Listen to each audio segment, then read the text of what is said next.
Les amis, bonjour, bonsoir, c'est encore Ahmed. Aujourd'hui, on revient, on continue. Nous sommes à la cinquième session. Et aujourd'hui, on va continuer. On va voir le API MTN Momo, comment débuter. Donc, nous étions, rappelez-vous, la dernière fois, nous avons fait la discussion sur la documentation, nous avons vu l'introduction et nous passons maintenant à Getting Started.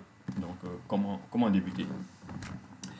MTN nous précise que pour commencer, vous êtes un client, vous êtes un développeur, vous êtes un programmeur, vous avez une application, mais vous voulez intégrer par exemple MTN Money à votre application. Comment faire? Donc, comment débuter?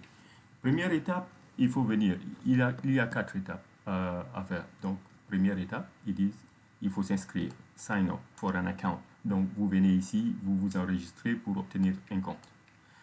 Et deuxièmement, vous gérez les produits. Vous souscrivez, pardon, vous faites la souscription pour des produits parce qu'ils ont un certain nombre de produits à souscrire. Parce que vous allez demander, en fait, vous allez définir qu'est-ce que vous allez faire avec l'application. Ça dépend du type d'activité que vous voudrez faire avec le API. Donc, il y a quatre types de produits aussi. On va venir vers ces produits-là tout à l'heure. Donc, je disais, deuxièmement, il faut souscrire aux produits. Et troisièmement, vous avez la gestion, si vous voulez, la gestion de vos souscriptions. Donc, vous allez gérer tous les produits que vous allez par exemple définir que, OK, je veux prendre ce produit, je ne veux pas ce produit, je veux supprimer ce produit. C'est ça, en fait, le management. Vous managez ces produits-là. Donc, c'est dans votre profil.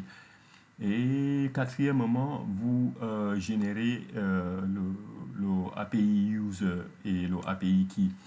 Qu'est-ce que ça veut dire? Ça veut dire que dans votre profil, une fois que vous aurez fait l'enregistrement pour votre compte, vous aurez accès grâce à votre email, vous identifiant, vous allez vous loguer et avec votre connexion, vous pouvez par exemple créer le API user. Donc avec ce API user là, désormais vous pouvez faire des tests. Donc rappelez-vous, ici c'est le sandbox. Ce que MTN nous permet de faire, c'est de venir tout simplement ici, venir créer notre compte. Et puis, nous avons accès à un environnement sandbox. Le sandbox, c'est un environnement, si vous voulez, de développement ou bien de test. Ce n'est pas un environnement production ou un environnement où ils ont leurs serveurs live. Ce n'est pas des serveurs live, c'est juste des serveurs de test où ils mettent à la disposition des développeurs pour pouvoir tester les codes. Donc, c'est ça le sandbox. Donc, nous sommes ici dans le sandbox. Tout le API, c'est le API sandbox. En fait, donc, MTN vous permet de venir, vous créer votre compte ici, faire tous les tests ici, et puis faire toutes les intégrations sur leur plateforme. Et vous allez prendre ces codes-là, vous allez les intégrer dans votre application. Ici, ça marche. Et désormais, vous décidez, OK, c'est bon, désormais, je vais contacter MTN et leur demander que je vais aller live. C'est ça qu'ils appellent le go live.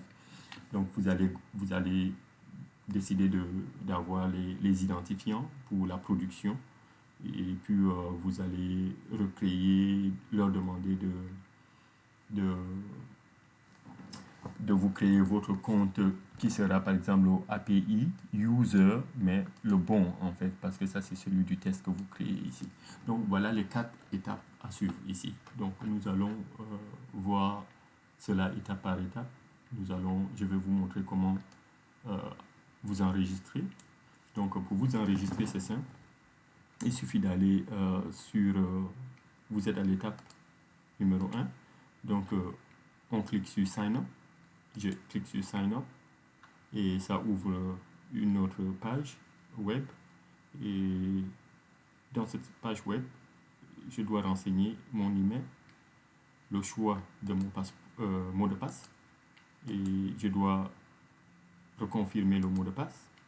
Je donne mon prénom, mon nom de famille, et ensuite il faut confirmer ce code-là pour un peu. C'est des moyens de sécurité, hein, tout simplement. Il faut juste reprendre ce code-là, vous l'entrez ici et puis vous cliquez sur Sign Up. Une fois le Sign Up est réussi, ce que vous recevez en fait un email de la part de MTN. Ils vont vous dire que votre compte a été créé avec succès et ils ne vont pas vous rappeler votre mot de passe. C'est à vous de vous rappeler votre mot de passe. Donc vous allez revenir vous loguer. Et pour se loguer, c'est simple. C'est la même page où on était. Hein. Je veux revenir un peu. Ici, c'est les 4 étapes à faire. Donc, on a terminé l'étape Getting Started. On a vu l'introduction, on a vu tout. L'étape, l'introduction est dans cette partie. Donc, première étape, c'est Sign Up. Donc, on vient de faire le Sign Up. Donc, je repars là. Et une fois que vous avez reçu votre confirmation via email, vous allez venir à Sign In et vous vous loguez avec votre email et votre mot de passe et je clique Sign In. Donc je reviens à la page d'accueil que nous avons vue depuis le début et je vais continuer ici à la documentation. On a vu l'introduction, on est à cette partie, on a fait le Sign Up.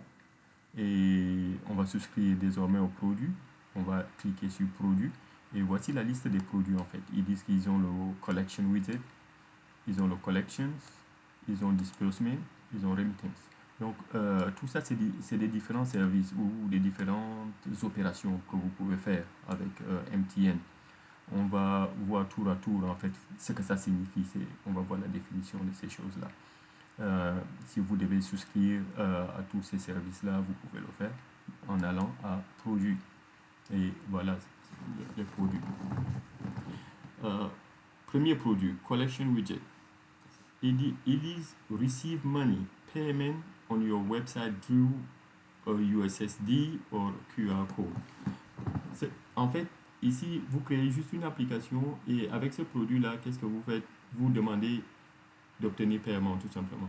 Donc, vous intégrez le code dans votre application, un client arrive, il clique, il va par exemple à la validation de la commande, il clique, il paye 1850, il clique le bouton et boum, ça lui envoie le USSD sur son téléphone sur lequel il va mettre son PIN pour valider, confirmer la transaction.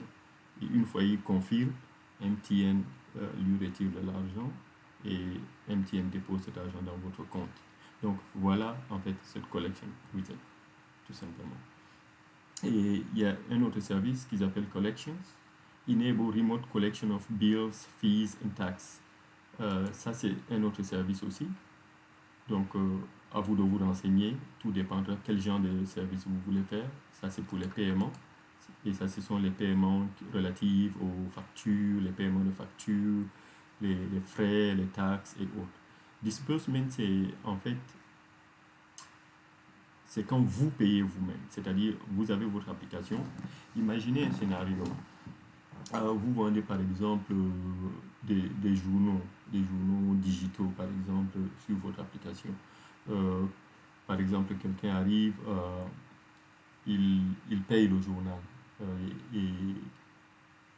Et puis il n'a pas reçu pour une raison quelconque, par exemple, il n'a pas reçu son journal et vous n'avez pas un mécanisme de lui redonner ça parce qu'il a fini la transaction, mais à votre tour maintenant vous voulez débourser de l'argent pour lui rembourser.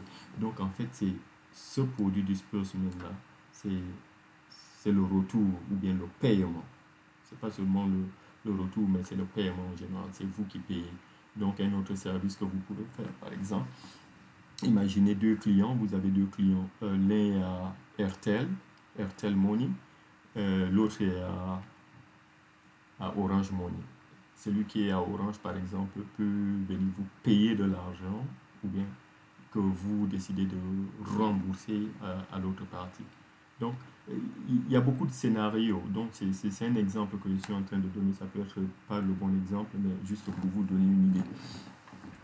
Donc, voilà, si vous avez terminé de parcourir tous ces produits-là, vous avez compris exactement qu'est-ce qui est quoi, avec quel produit vous avez besoin pour intégrer votre service.